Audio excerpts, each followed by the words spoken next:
एक व्याख्यान होईल. भाऊसाहेबांना एका पुस्तकात समाविष्ट करणं सुद्धा फार कठीण आहे. या सर्व गोष्टी या ठिकाणी भाऊसाहेबांच्या जीवनावर पाहत असताना आपल्याला आणखी सुद्धा अनेक वेळा याची संधी मिळेल.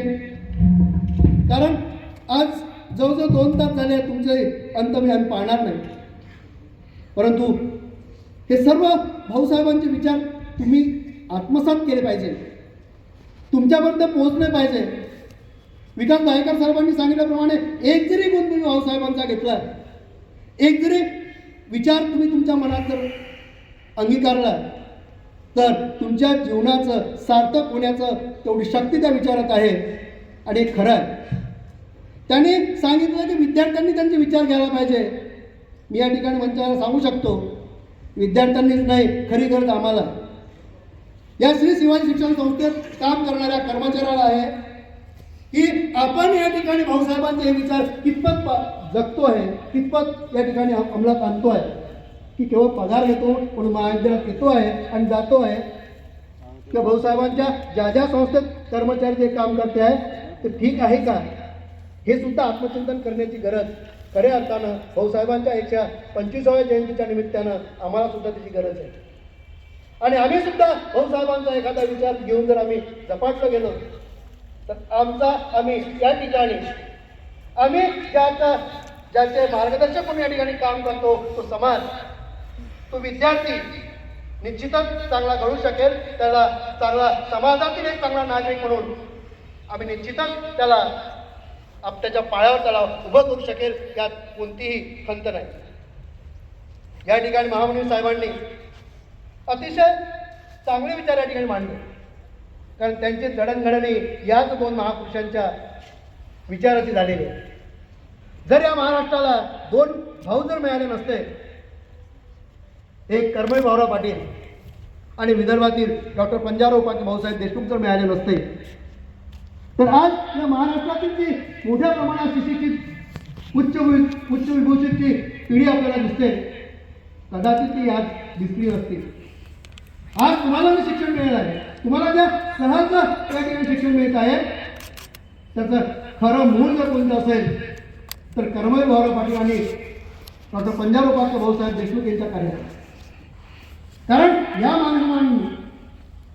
मानवांनी जे विचार समोर ठेवले, जे ध्येय समोर ठेवले, यांचा जो त्याग आहे, त्या त्यागामुळे या ठिकाणी या 2 महत्त्वाच्या संस्था, शिक्षण संस्था निर्माण झाल्या.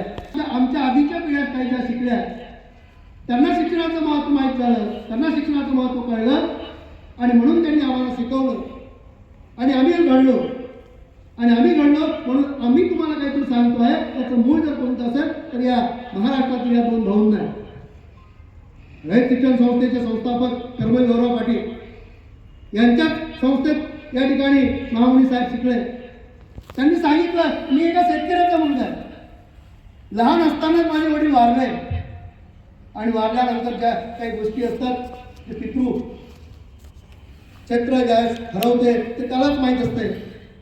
आणि ती जाणीव त्यांना होती आणि म्हणून त्या जाणीव ज्या कष्टा खावा लागला, ती एकंदर उणीव आपण पूर्ण केली पाहिजे आणि त्यासाठी आपण जे काही करता येईल ते केलं पाहिजे. आणि म्हणून झपाटून ते शिक्षण घेत राहिले.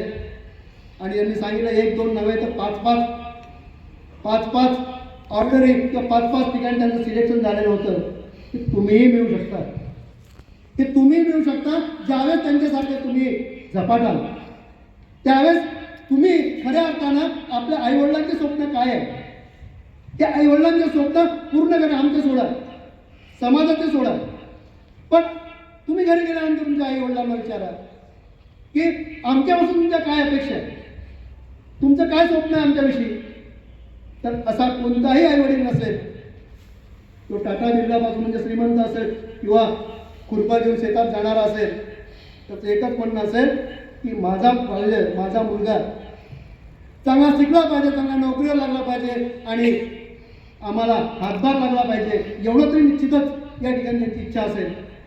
आणि त्यांची तेवढी जरी इच्छा पूर्ण करण्याच्या दृष्टिकोनातून तुम्ही जर प्रयत्न केले तर खऱ्या अर्थानं तुम्हाला जन्म घातल्याचं किंवा तुम्ही जन्माला आल्याचं सार्थक होईल असं मला वाटतं. आज मुक्ताताईंनी सुद्धा अतिशय ओघसवी आपलं भाषण केलं. नाव मुक्ता दिवस मुक्ती दिन त्याचं औचित्य साधलं. आणि हे औचित्य मुक्ती दिन जरी या ठिकाणी आपण असलं तरी मुक्ती दिन असला तरी त्या मुक्तीतून आपण सौराच्या वाहू नये, आपल्या अंगात येऊ नये याचं भान दाखवण्याचं काम या ठिकाणी विकास भायेकरांनी त्या ठिकाणी दिलं. आणि म्हणून आज आपल्या ठिकाणी आपल्या समाजात राहत असताना जरी आपल्याला स्वातंत्र्य बाबासाहेबांनी या ठिकाणी घटना निर्माण करून जर दिलं असलं तरी त्या स्वातंत्र्याचा अतिरेक होऊ नये याची जाणीव आपल्याला संस्कृती सांगवते, संस्कृती दाखवते. आणि म्हणून जी हिंदू संस्कृती आहे, जी भारतीय संस्कृती आहे, ही जगात श्रेष्ठ संस्कृती आहे. या संस्कृती सुद्धा आपण जपली पाहिजे, आचरणात आणली पाहिजे. आणि त्या आचरणात आणून आपला सुद्धा या ठिकाणी समाजाला काही देणं आहे. एक चांगला समाज घडवायचा असेल तर स्वतः आपल्याला चांगला बनावं लागेल. एक सुशिक्षित एक चांगला नागरिक बनावा लागेल. आणि प्रत्येक जर सुशिक्षित आणि चांगला नागरिक जर बनला तर शुद्ध चांगलं राष्ट्र बनण्यासाठी वेळ लागणार नाही. आणि म्हणून यासारख्या ज्या जयंत्या पुण्यतिथ्या कशासाठी असाव्या घ्यायला पाहिजे ते मुक्ताताईंनी सुद्धा सांगितले की त्या ठिकाणी तुम्ही विद्यार्थी असताना तुम्ही यातून काय घेतलं पाहिजे, तुम्ही यातून कोणता नवीन संकल्प केला पाहिजे की या महापुरुषांनी त्या कष्टा काढल्या, ज्या कष्ट सहन केलेले आहे. हे जे कष्ट आहे त्यांनी तुम्ही कोणत्याही महापुरुषाचं चरित्र वाचा,